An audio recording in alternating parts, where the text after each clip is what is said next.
We are talking all about the earliest signs of autism that you can spot in infants as young as 6 months old through their toddler years. My name is Carrie Sousa Woodward, and I'm a board-certified behavior analyst, and I've spent the last 22 years working with autistic children and their families. So why is this even an important thing that we're talking about today? We know that early intervention is one of the single biggest contributors to an autistic child's long-term outcomes. Technically, early intervention is any intervention that's received between the ages of birth and 3 years old. And so what is it about early intervention that makes it so successful? Well, it hinges on the neuroplasticity that is present in a brain in the first years of life. And this just means that the brain is rapidly growing and expanding and changing during this time.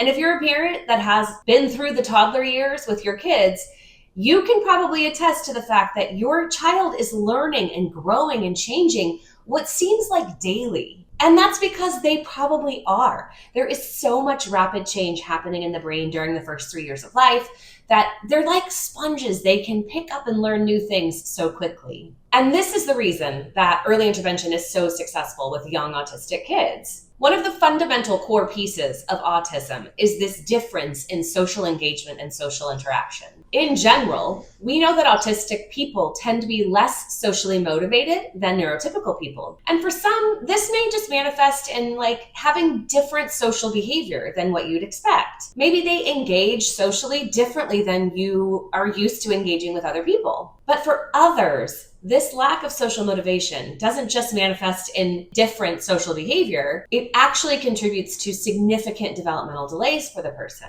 And this is because learning is happening largely through social avenues early in life.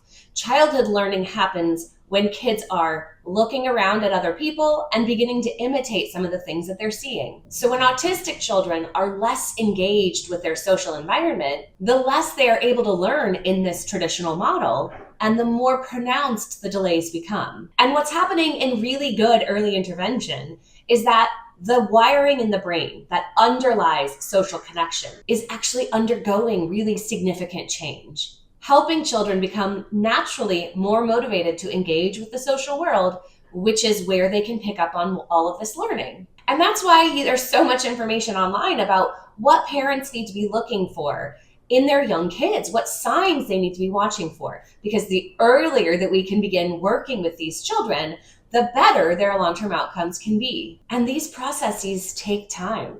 It can actually take upwards of 1 to 2 years before a child can actually get enrolled in critical intervention necessary to make change. First, you need somebody to pay attention to your concerns. I can't tell you how many parents I have worked with that have said, I was concerned at a very young age, but nobody took me seriously. Everybody thinks that moms in general tend to be a little over concerned about their kids' development. And so people try to allay those concerns by saying, oh, he's just a boy, it takes him longer, or he's just a redhead, that's why he's not talking yet. These are actual things that people have told parents. And often pediatricians who can be incredibly well-meaning may not be very informed about autism, and so may tend to brush off some of the parental concerns. A child's speech tends to be one of the biggest and most obvious signs of autism. And so when a child presents at a pediatrician's appointment with a speech delay, one of the first things that pediatrician is going to do is going to refer the parent to speech and language therapy, which can be great, but that doesn't address the whole issue underlying autism. And so it continues to push down the line that eventual diagnosis, which a child needs in order to be able to enroll in early intervention. Once you do finally get that referral for a diagnostic assessment, it can take months to get in to actually see the assessor, because in a lot of places around the world, there just aren't enough people performing these diagnostic assessments as there are kids that are presenting with concerns. And so the wait lists might be 6 months long. And unless you're incredibly wealthy, you cannot begin intervention until you get this diagnosis. In the United States, insurance companies are required to pay for behavioral services, for ABA services, for early intervention services for kids, but only if they have that diagnosis of autism. Now, a colleague recently told me that Kaiser is actually referring a lot of young kids without that formal diagnosis but that could benefit from behavior analytic services or ABA services. But this is the only insurance that I have ever heard approve behavioral services for kids that don't have that formal diagnosis of autism. And I'm pretty sure every state in the United States offers early intervention services for kids under 3, even if they don't yet have that formal diagnosis. I'm in the state of California, and in California we have what are called regional centers. And regional centers do provide support and services to families for young kids who are experiencing developmental delays. However, the quality, the intensity, the type of services that are being provided might not actually be the most beneficial for a child. So getting that formal diagnosis and getting enrolled in formal early intervention services is one of the best things that you can do for your child. It is actually because of this crazy long process that I started my company, and I created materials and resources for parents, because they could be doing things with their kids while this whole process plays out. What we know about early intervention is that some of the most successful early intervention is based in something called naturalistic developmental behavioral interventions, or NDBIs. And these are interventions that are largely play-based and child-led, which means they're ideal for parents to learn because parents are already going to play with their children. And so if they can learn how to play in functional and meaningful ways that promotes learning, they have all of this valuable time with their child before they can ever get them enrolled into formal intervention. If you're interested in learning more about that, it's linked in the description. The course is called Jumpstart the Journey. And this is the fundamental piece of Jumpstart the Journey, is working with very young kids, taking advantage of the neuroplasticity during these early years of life, working to stimulate social connection and communication, all before you ever get into formal intervention. I digress. This video is about the early signs of autism that you can be looking for in your young infants and toddlers so that you don't wait too long to get the ball rolling for your child. Okay, so based on the research, here are the things that you can be looking for if you have an infant that's between the ages of 6 months and 12 months, okay? So we are firmly out of the newborn phase, and we have not yet hit our first birthday. And just so you know, your child can't actually receive a formal diagnosis of autism until at least 18 months old, although the average age of a diagnosis is between 3 and 4 years, which is such a bummer because that pushes us out of the window of prime neural plasticity. And so the earlier that you notice it, the earlier you get the ball rolling, the earlier you can get your child's diagnosis. Okay, number 1 is reduced social smiles. And this just means that as you're engaged with your baby, as you're playing, as you're tickling, as you're loving, you will notice that babies tend to start imitating these smiles back to their parents.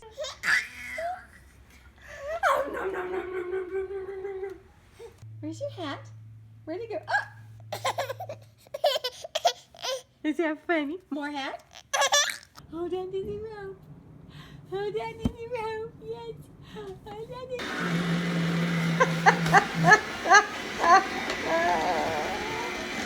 Often parents of young autistic children will tell you that their baby did not do this. So if you're noticing reduced social smiles, this can be a sign. 2 is reduced social attention. Neurotypical kids and babies are looking around and paying attention to their social environment. They're watching the people in their world. What is it? Do you love your Christmas tree? Huh? What is it? Is it kind of prickly? Be careful.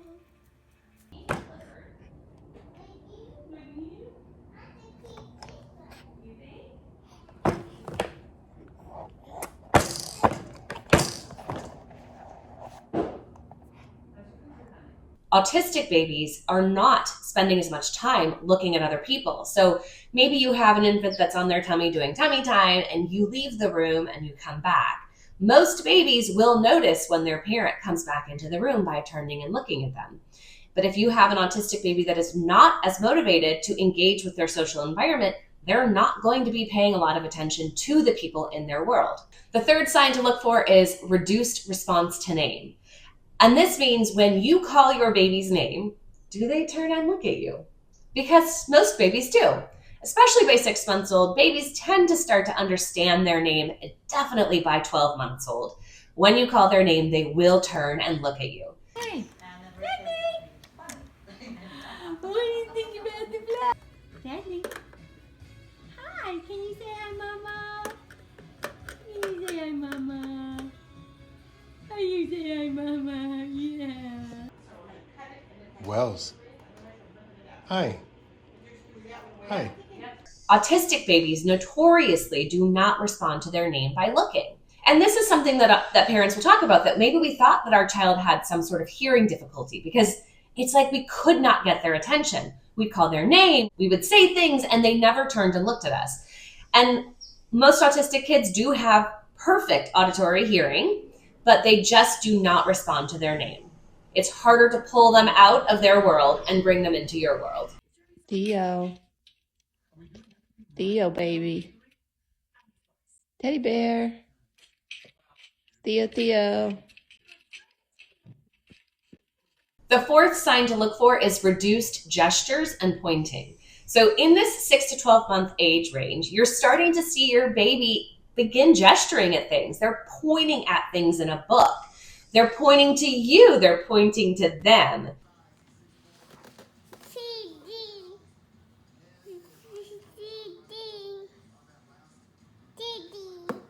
Maybe they're starting to wave.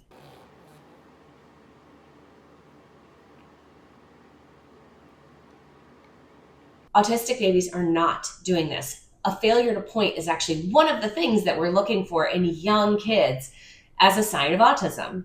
And the fifth sign for the 6 to 12 month range is limited reciprocal babbling. This means your baby is engaging in babbling a lot, meaning they're making a lot of sounds. But they also should be responding to you when you make some sounds. So when you're playing with your baby and you're saying, ba, ba, ba, ba, ba, your baby is making sounds back at you. Maybe it's the same sound, maybe it's some different sounds, but in general, you're making sounds and your baby is making sounds back at you. Baba. Baba. Yes, that's exactly right, Mama. Yeah. Wells, can you say mama? Mama. I'll climb on this ladder. It's not a ladder, it's a wheel.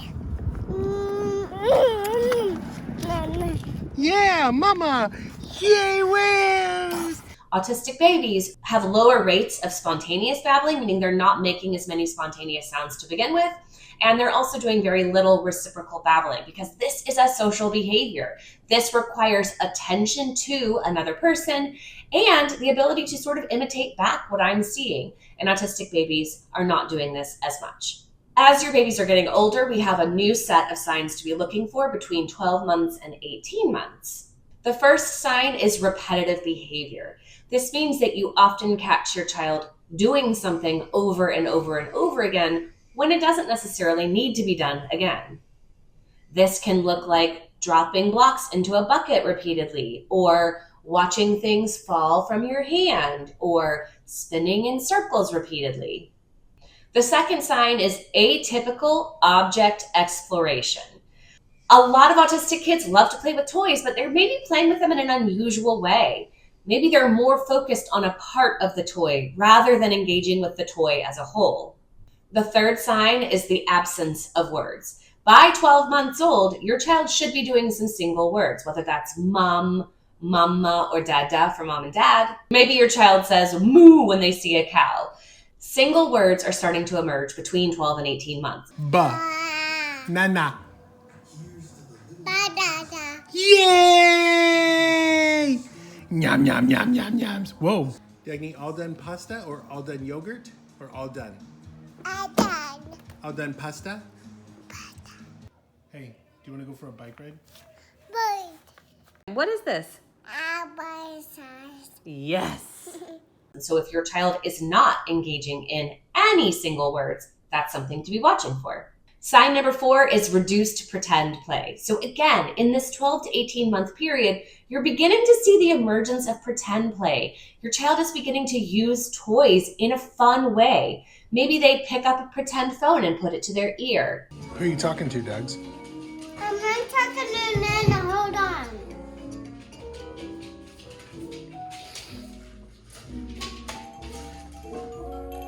I'm talking Papa too. Maybe they take their cars and they zoom them up a ramp. Perfect. And now push the bow.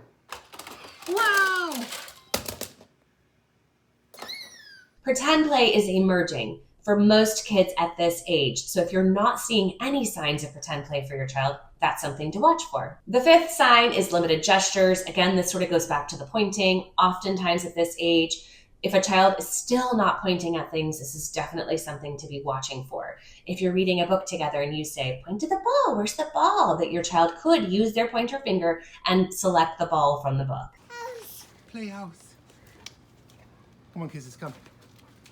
House. House. That's your playhouse. That's right. If you're happy and you know it, clap your... The last thing to look for between 12 and 18 months is limited joint attention. So joint attention, although it's the last on this list, is actually one of the most important things that we're looking for because it's one of the most obvious signs that there's something going on with development. Joint attention is your child wanting to bring you into a solitary experience and make it an interactive experience. Autistic kids tend to love to play by themselves. They don't really need you to participate in it for it to be something reinforcing. And what joint attention looks like is when your child is playing with something or sees something really cool and they're on their own, they look at you. Hi.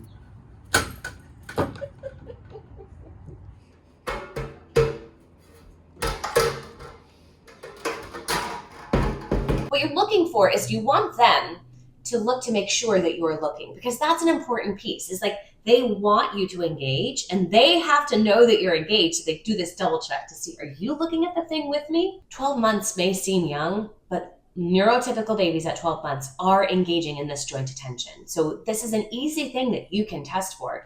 Just spend some time watching your child play and be nearby. If they are socially motivated, they'll want you to engage with them. They'll want to show you things. They'll want to bring you into the experience. And if they're not doing any of that, that's definitely something to look for.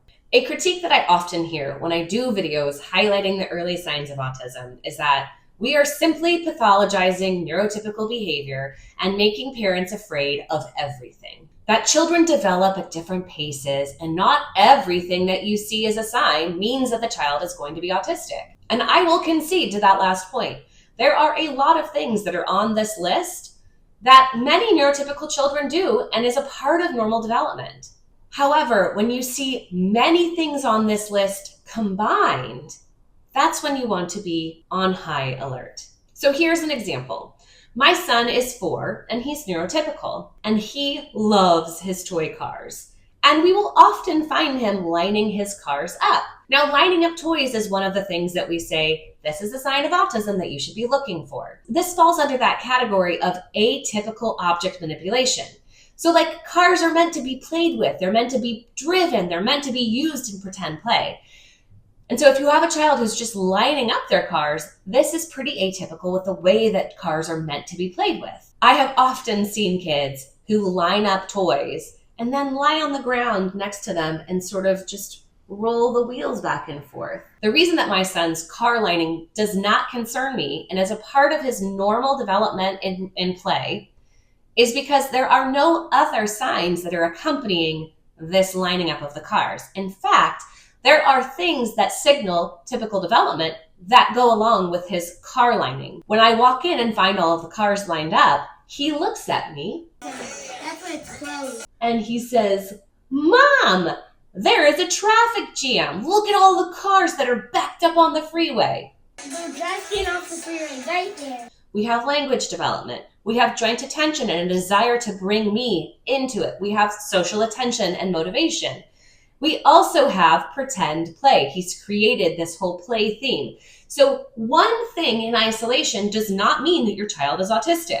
However, if there are multiple things on this list that sparked in your brain about your child, that's something you want to be aware of. And even still, that doesn't mean that your child is absolutely going to go on to receive a diagnosis of autism. However, because we know that it can take so long to get the process going in order to get a diagnosis and get into intervention, you want to start the process as early as possible. There's this great checklist called the Modified Checklist for Autism in Toddlers, the MCHAT, and it's empirically based, meaning they have studied and researched these questions and whether or not they can reliably predict the risk factor for autism. And I've linked it in the description. This I get no affiliation for. I don't receive any sort of money for this. It's just a free resource where you can take the quiz. It's a 20-question quiz of just yes and no. And what it does is provides you a risk factor rating. You could be in high risk, medium risk, or low risk, depending on how you answer the questions for your toddler. I highly encourage you to take this because you can then use this checklist information to take to your pediatrician in order to get the ball rolling for a formal diagnosis. The other thing linked in the bottom is the Jumpstart the Journey course that I created, because if your child is less than 18 months old, in all likelihood less than 2 years old, you have a long time before you'll ever get your child enrolled into formal intervention. But there's so much that you could be doing with your child now in order to begin the process of helping them become more socially motivated, and like, it's crazy that you can actually do this, that we can change our children's inherent motivation to engage with their social environment, but we can. It's all based in the research.